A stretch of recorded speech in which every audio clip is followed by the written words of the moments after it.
समस्तीपुर के कल्याणपुर प्रखंड में बागमती नदी का कहर ऐसा टूटा है कि कई गांव का संपर्क मुख्यालय से टूट चुका है।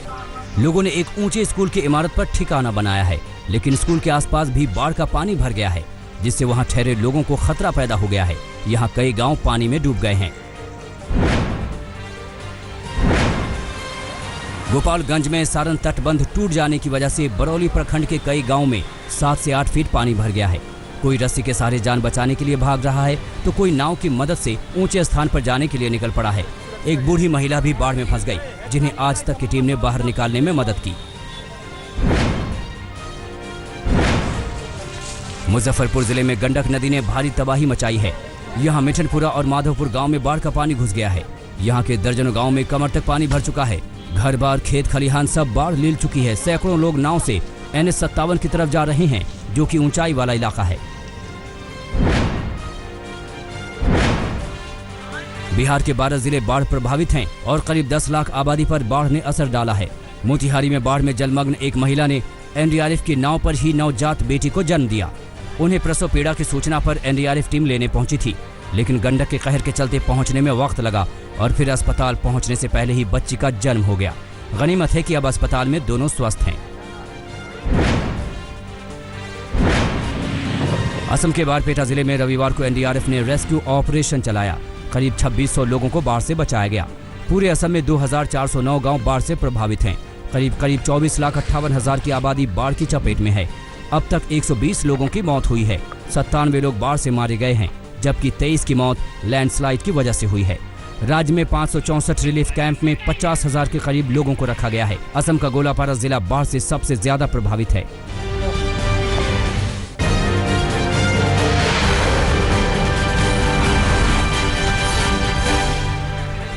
बिहार के कई जिलों में भीषण बाढ़ का कहर जारी है। मुजफ्फरपुर में एक युवक बाढ़ की तेज धार में बाइक के साथ बह गए। मौके पर मौजूद ग्रामीणों ने कड़ी मशक्कत के बाद युवक को बाहर निकाला। दरअसल सरपंच पति टुनटुन मिश्रा ने बताया कि वो अपने पंचायत के मछुआरा गांव के एक युवक की सड़क हादसे में मौत के बाद परिवार को सरकारी सहायता दिलवाने गए थे। इस बीच कांटा मलाही के पास टूटी सड़क पर पानी की तेज धार में बह गए। उत्तराखंड के उधम सिंह नगर में भारी बारिश में 3 भारी भरकम ट्रैक्टर ट्रॉली बह गई। पानी का बहाव इतना तेज था कि ट्रैक्टर को भी अपने साथ ले गया। यहाँ कैलाश नदी का जलस्तर अचानक बढ़ गया, जिससे खनन में लगे 3 ट्रैक्टर तेज बहाव में फंस गए। किसी तरह ट्रैक्टर में सवार लोगों ने अपनी जान बचाई। स्थानीय लोगों का आरोप है कि यहाँ अवैध खनन हो रहा था। ओडिशा के केंद्रपाड़ा में एक दर्दनाक हादसा हुआ। 15 साल के बच्चे पर मगरमच्छ ने हमला कर दिया। मगरमच्छ बच्चे को नदी में खींच ले गया। रुद्रा नाम का लड़का नदी में नहाने गया था। कई घंटों के सर्च ऑपरेशन के बाद बच्चे का शव मिला।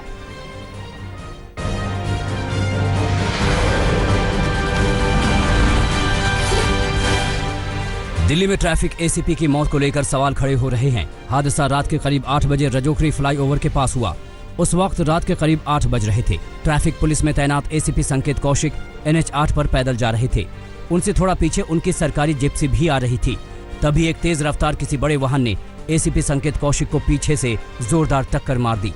टक्कर इतनी जबरदस्त थी कि संकेत कौशिक उछलकर सड़क के बीच के डिवाइडर में फंस गए। जानकारी के मुताबिक जिस तरह से यह हादसा हुआ है, उससे पुलिस को लग रहा है कि गुरुग्राम की तरफ से आ रहे किसी भारी वाहन ने उन्हें टक्कर मारी और मौके से फरार हो गया। हादसे के बाद सबसे बड़ा सवाल यह है कि आखिर गाड़ी होने के बावजूद ACP इतने बिजी सड़क पर पैदल क्यों जा रहे थे। कानपुर देहात इलाके में भी अपहरण का मामला सामने आया है। ब्रजेश पाल नाम का युवक 17 जुलाई को अपने धर्म कांटा से गायब हो गया था। घर वालों के पास दूसरे दिन किसी अपहरणकर्ता का फोन आया, जिसने 20 लाख की फिरौती का इंतजाम करने को कहा। फोन करने वाले ने दावा किया है कि ब्रजेश हमारे पास है, तुम 20 लाख का इंतजाम कर लो। फिरौती का ऑडियो वायरल हो गया है। लापता युवक का अब तक कोई सुराग नहीं मिला है। गुजरात के राजकोट में बाइक और कार के बीच टक्कर का वीडियो सामने आया है। कार चालक अपनी कार में आगे मोबाइल लगाकर कार चला रहा था। इसी बीच अचानक एक बाइक सवार अपनी पत्नी के साथ सड़क को क्रॉस करने लगा। तभी कार चालक उसे टकरा गया।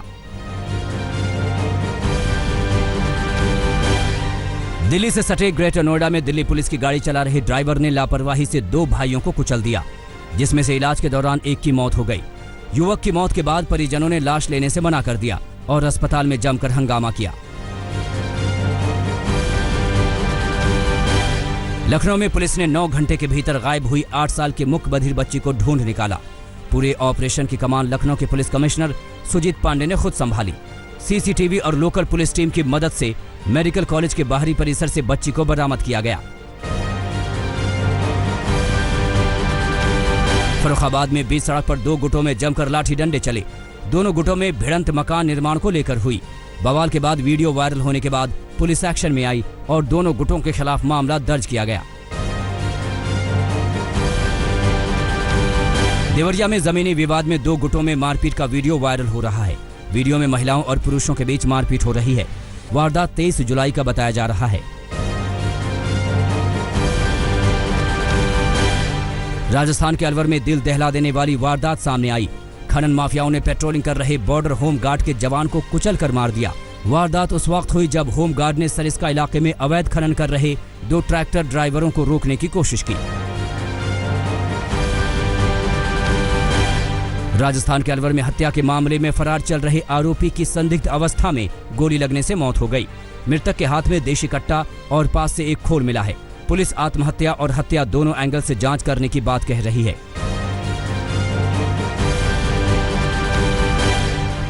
सहारनपुर में पुलिस और हथियार तस्करों के बीच मुठभेड़ हुई। तस्करों ने पुलिस टीम पर कई राउंड फायरिंग की। पुलिस ने जवाबी कार्रवाई करते हुए 3 हथियार तस्करों को गिरफ्तार किया। वडोदरा में आधी रात को हाई वोल्टेज ड्रामा हुआ। कोरोना संदिग्ध मरीज का सिटी स्कैन करवाने आई एम्बुलेंस का लोगों ने रास्ता रोक दिया। पुलिस ने लोगों को समझाने की कोशिश की, लेकिन बात नहीं बनी तो 13 लोगों को गिरफ्तार किया गया। बिहार के औरंगाबाद में 2 गांवों के बीच में शव जलाने को लेकर जोरदार बवाल हुआ। गांव वालों के बीच हिंसक झड़प में 11 लोग घायल हो गए और पुलिस पर पथराव में थानेदार समेत 3 पुलिसकर्मियों को भी चोट आई।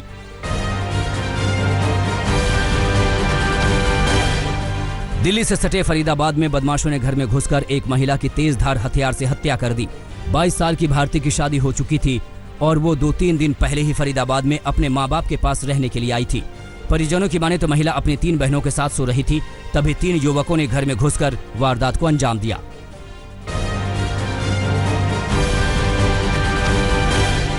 छत्तीसगढ़ के सुकमा में सुरक्षा एजेंसियों ने नक्सलियों की बड़ी साजिश नाकाम कर दी। पुलिस जवानों को नुकसान पहुंचाने के लिए नक्सलियों ने 3 किलो का 2 आईडी बम लगाया था, जिसे जवानों ने निष्क्रिय कर दिया।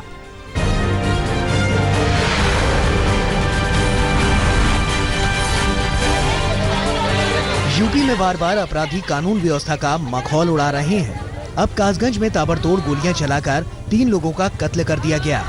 2 और लोग भी बुरी तरह से घायल हो गए। जानकारी के मुताबिक सोरो इलाके में कुछ साल पहले हॉरर किलिंग हुई थी। उसी के बाद से 2 पक्षों में रंजिश चल रही थी। रविवार को एक पक्ष ने दूसरे पर धावा बोल दिया और ताबड़तोड़ गोलियां चलाकर 3 लोगों का कत्ल कर दिया। पुलिस ने आधा दर्जन लोगों को शक के आधार पर पकड़ा है। खुद अलीगढ़ के डीआईजी ने मौके पर जाकर पड़ताल की। उधर समाजवादी पार्टी ने इस घटना को लेकर एक बार फिर योगी सरकार को निशाने पर लिया। अखिलेश यादव ने कहा कि लगता है कि प्रदेश की बागडोर सरकार के हाथ से निकलकर अपराधियों के हाथ में चली गई है।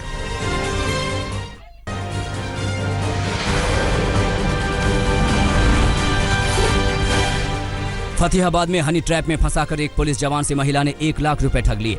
पुलिस ने 50,000 रिश्वत की रकम के साथ महिला को रंगे हाथ गिरफ्तार कर लिया है। आरोपी महिला पर आरोप है कि उसने 2 लाख रुपए की डिमांड की थी। सिपाही से उसकी जान पहचान कोर्ट में हुई थी। दोनों करीब 1.5 साल से एक दूसरे के संपर्क में थे। यूपी में अपराधी बेलगाम हैं। अलीगढ़ में सिविल लाइन थाने के सामने एक युवक को बाइक सवार बदमाशों ने गोली मार दी। युवक को फौरन जेएन अस्पताल ले जाया गया, लेकिन वहां इलाज के दौरान उसकी मौत हो गई। युवक दिल्ली में नौकरी करता था, लेकिन बहन के इलाज के सिलसिले में अलीगढ़ आया था। पुलिस ने आसपास लगे सीसीटीवी फुटेज चेक किए हैं और जल्द ही आरोपियों को पकड़ने का दावा कर रही है। झालावाड़ में पुलिस कस्टडी में युवक की मौत के मामले में खानपुर थाने के 20 पुलिसकर्मियों को लाइन हाजिर कर दिया गया है। थानेदार को पहले ही सस्पेंड किया जा चुका है। पुलिस अधीक्षक ने मामले की न्यायिक जांच के आदेश दे दिए हैं।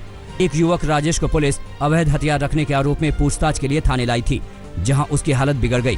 पुलिस उसे अस्पताल लेकर गई, जहां उसकी मौत हो गई थी। इंदौर में 2 महिलाओं की पिटाई का वीडियो वायरल हो रहा है। पिटाई के दौरान एक महिला बेहोश होकर गिर पड़ी थी। जांच में पता चला है कि महिला समूह लोन का काम करती है। कुछ गुंडों ने अवैध उगाही के लिए महिलाओं पर हमला किया। उन्हें विद्या विजय स्कूल के सामने पीटा, जहां ग्रुप की महिलाएं आपस में बात कर रही थीं। आरोपियों ने महिला का मोबाइल तोड़ दिया था और पैसे भी छीन लिए थे। जम्मू कश्मीर के कुपवाड़ा में पुलिस और सेना की संयुक्त टीम ने आतंकियों के 3 मददगार को गिरफ्तार किए हैं। उनके कब्जे से एक AK-56, 2 पिस्टल, 20 ग्रेनेड और 10 किलो नशीला पदार्थ बरामद किया गया है।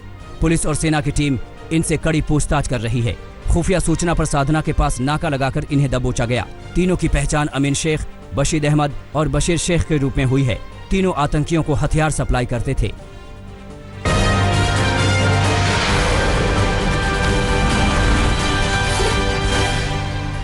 कांग्रेस राजस्थान विवाद को अब राष्ट्रीय मुद्दा बनाने के लिए तैयार है।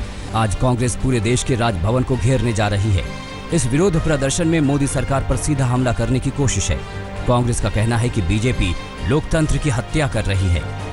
पूरे देश के कांग्रेस के कार्यकर्ता हर राज्य के अंदर राज्यपाल भवन पे प्रदर्शन करके केंद्र सरकार से कहेंगे कि यहाँ पर कि राजभवन यहाँ पर फटाफट विधानसभा का सत्र बुलाए। राजस्थान को लेकर प्रियंका गांधी ने मोदी सरकार पर हमला किया। प्रियंका ने ट्वीट कर कहा कि जनता जवाब देगी। वहीं गहलोत सरकार में मंत्री प्रताप सिंह खचरियावास ने राज्यपाल कलराज मिश्रा को बीजेपी का एजेंट कह दिया।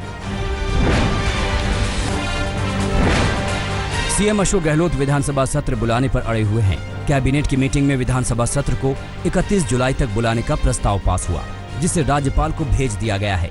प्रस्ताव में कोविड और 6 बिल को पास करने की बात कही गई है। वहीं बहुमत परीक्षण का कोई भी जिक्र नहीं किया गया है। गहलोत सरकार के रवैये को लेकर राज्यपाल कलराज मिश्रा सख्त नजर आ रहे हैं।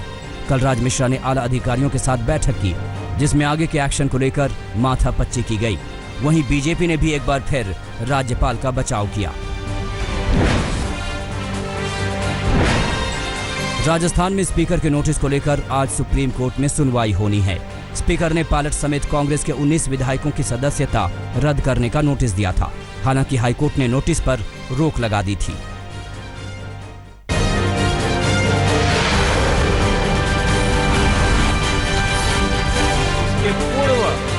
प्रधानमंत्री मोदी आज 3 हाईटेक कोरोना टेस्टिंग लैब का उद्घाटन करेंगे।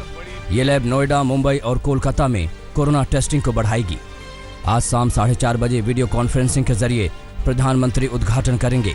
ये तीनों लैब ICMR की है। यहाँ एक दिन में 10,000 टेस्ट मुमकिन हो पाएंगे। कोरोना के अलावा यहाँ बाकी बीमारियों की जांच की भी सुविधा होगी। कार्यक्रम में तीनों राज्यों के मुख्यमंत्री भी शामिल होंगे।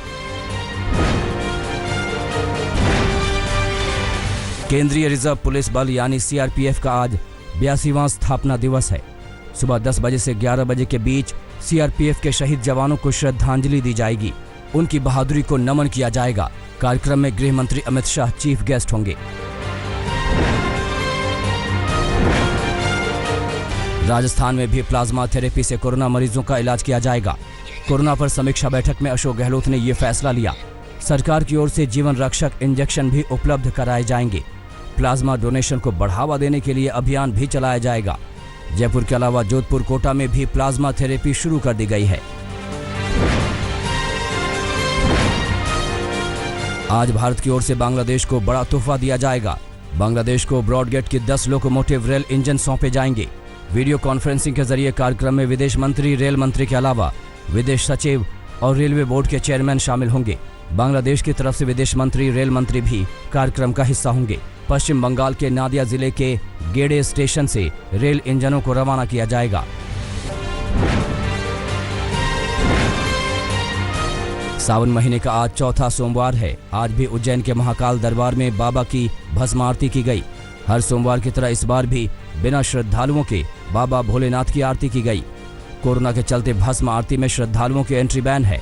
आम दर्शन के लिए भी प्री बुकिंग के आधार पर प्रशासन ने व्यवस्था की है। आज सावन के चौथे सोमवार पर करीब 2:30 बजे गर्भगृह के कपाट खोले गए। पट खोलने के बाद पंचामृत अभिषेक और पूजन किया गया। इसके बाद विधि विधान के साथ भस्मारती की गई। उज्जैन के साथ दिल्ली और मेरठ में भी सोमवार को मंदिरों में पूजा अर्चना की गई है।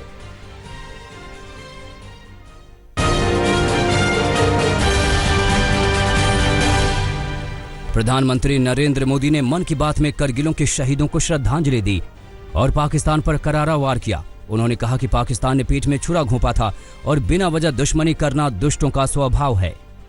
भारत की मित्रता के जवाब में पाकिस्तान द्वारा पीठ में छुरा घोंपने की कोशिश हुई थी, लेकिन उसके बाद भारत की वीर सेना ने जो पराक्रम दिखाया, भारत ने अपनी जो ताकत दिखाई, उसे पूरी दुनिया ने देखा।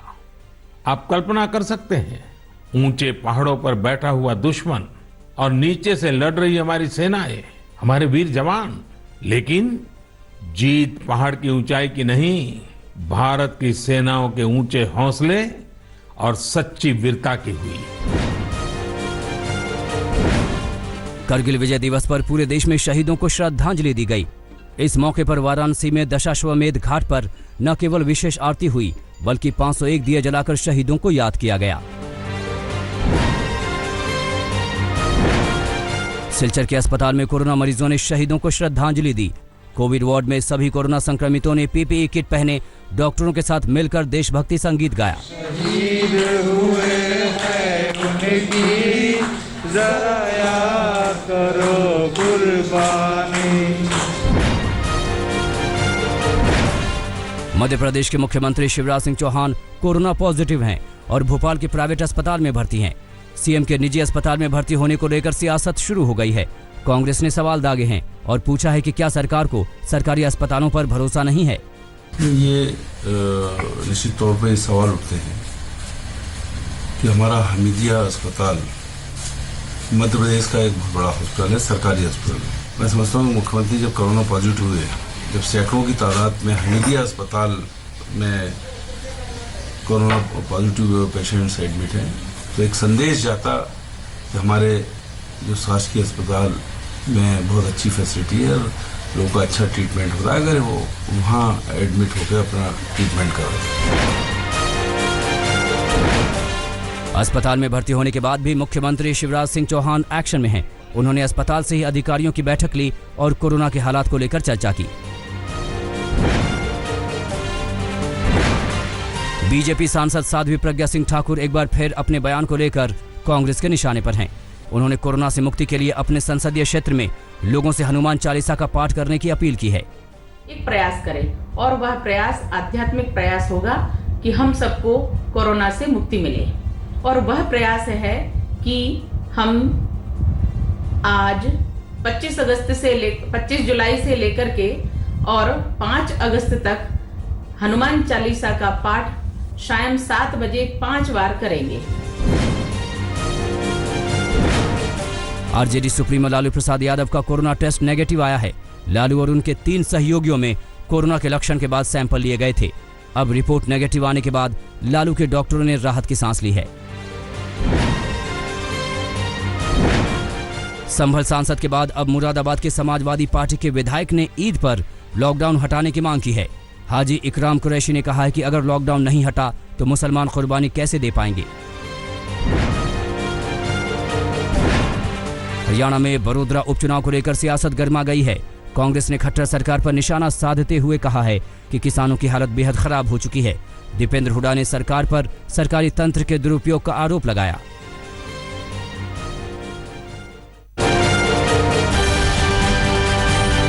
राम जन्मभूमि के शिलान्यास और भूमि पूजन के सपने को साकार करने के लिए 5 अगस्त को सिर्फ 32 सेकंड के वक्त को सर्वोत्तम माना जा रहा है।